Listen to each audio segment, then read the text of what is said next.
နေ့တည်းထင်းခုတ်တာလဲအတူတူအချိန်လဲအတူတူဒါပေမဲ့အဘိုးအိုကဘာလို့အမြဲတမ်းထင်းပုံများနေရတာလေ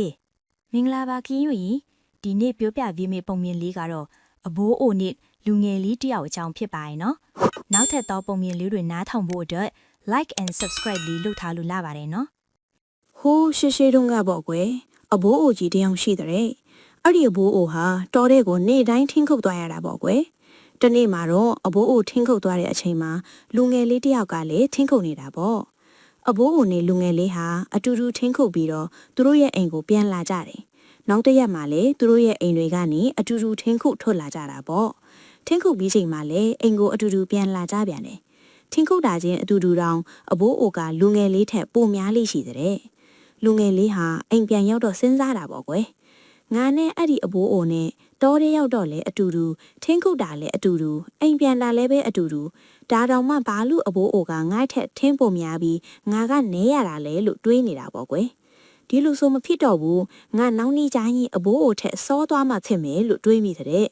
ဒီလိုနဲ့လူငယ်လေးဟာနောက်တနေ့မနက်ပါတော့အဘိုးအိုထက်အရင်ရောက်နေတာပေါ့ကွယ်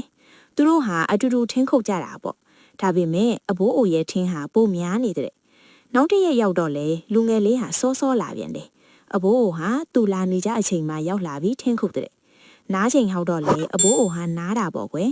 လူငယ်လေးဟာမနာဘူးနဲ့ဒါပေမဲ့လေအဘိုးအိုရဲ့ထင်းဟာပိုများနေပြန်တယ်အိမ်ရောက်တော့လူငယ်လေးဟာငါမနှက်ပြန်ကြရင်အဘိုးအိုကိုမေးမယ်လို့စဉ်းစားပြီးနောက်နေ့ရောက်တော့အဘိုးအိုကိုမေးတာပေါ့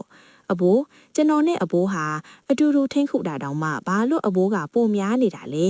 အဘိုးနားနေရင်တော့မှကျွန်တော်ကမနာခုတ်ပြီးမဲ့အဘိုးကပိုများနေတယ်အဲ့ဒါဘာလို့လဲဆိုပြီးမေးတော့အဘိုးဟာဒီမဲ့လူလေးမင်းထင်းခုတ်ပြီးအိမ်ပြန်ရောက်တော့ဘာလို့လဲလို့မေးလေလူငယ်လေးဟာအိမ်ရောက်တော့အနားယူတာပေါ့လို့ဖြေတဲ့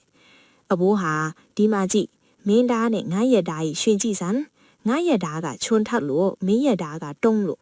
ငါကထင်းခုတ်ပြီးအိမ်ပြန်ရောက်ရင်နေတိုင်းဓာတ်ကိုသွေးလိရှိလေမင်းကရောသွေးရလားမသွေးဘူးအဘိုး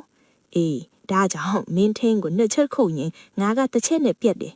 မင်းသုံးချက်ခုတ်ရင်ငါကနှစ်ချက်ခုတ်တာနဲ့ပြက်တယ်ဒါကြောင့်မင်းထန်ငါကထင်းပုံများတာပေါ့လို့အဘိုးအိုကပြောတဲ့ဒီလိုနဲ့လူငယ်လေးဟာထင်းခုတ်ပြီးအိမ်ပြန်ရောက်တိုင်းဓာတ်ကိုသွေးတော့တာပေါ့ကွယ်